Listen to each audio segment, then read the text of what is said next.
Жогорку кеңештин жыйынында эл өкүлдөрү коомдогу талап кылынган маселелерди көтөрүштү. Алгач Шайлоо Бекатазов кыргыз спортчуларына жасалган кош көңүл мамилени айтып чыкты. Бирок мына бүгүн 11-де чечилиш керек экен, чечилбей атат. Монголияга, Азияга уча албай турат. Именно Айсулуу Тыныбекова, именно Акжол Махмудов, Олимпиаданын күмүш медалынын ээлери бүгүн билетке Минфин тыйын которбой жатат. Бул Минфиндеги кыргыз спортун түшүнбөгөн специалисттердин отургандыгы.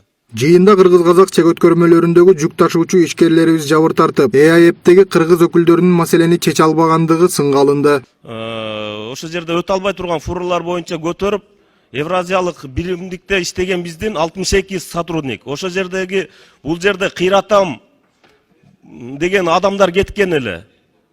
Айлыгы 500-600 миңден айлык алгандар.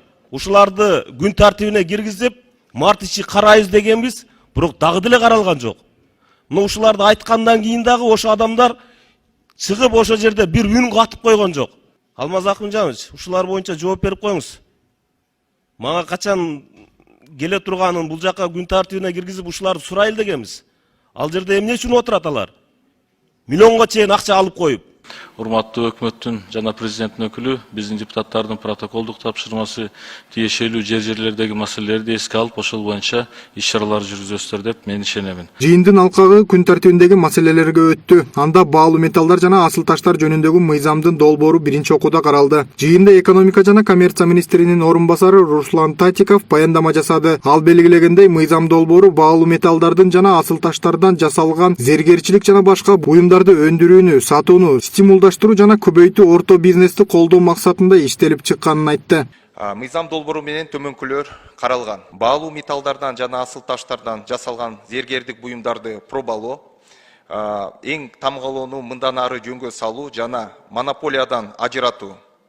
Ишкерлерди колдоо максатында милдеттүү түрдө пробалоо менен эң тамгалоордон өтүүчү зергердик буюмдардын массасын төмөнкү чегин чектөөнү ченемди киргизүү.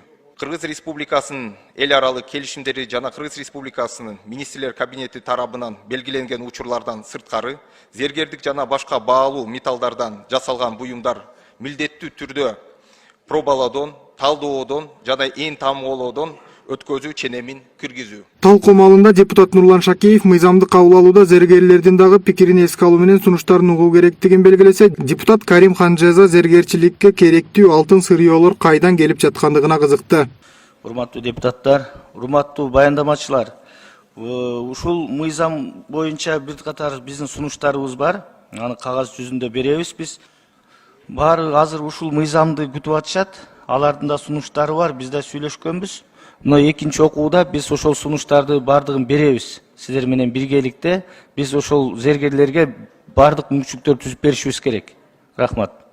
Азыркы маалда биздин мамлекетке канча көлөмдө башка өлкөлөрдөн ювелирдик керектөөлөргө сырье алынып келинүүдө жана алар кайсы мамлекеттер? Имеется в виду ввоз золота, да? Да.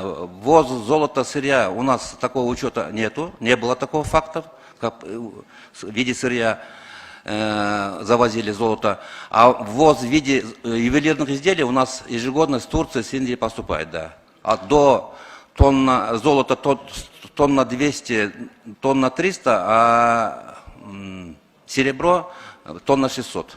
Я думаю, нужно вот эту отрасль еще больше развивать и предоставлять условия для развития внутреннего рынка ювелирного.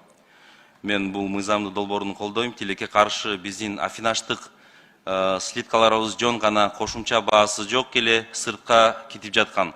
Ал эми бул мыйзам долбоору ювелирдик жааттагы экспорт саясынан толук өнүктүрүп деп ишенем да. Депутат Камила Талиева бул жаатта ата мекендик өндүрүштү колдоого чакырып, коңшу өлкөлөрдө мындай тажрыйба жакшы колго алынганын эске салды. Долбоор добуш берүүгө жөнөтүлдү. Алишер Асанов, Калыс Өмүралиев, Регион телеканалы, Бишкек шаары.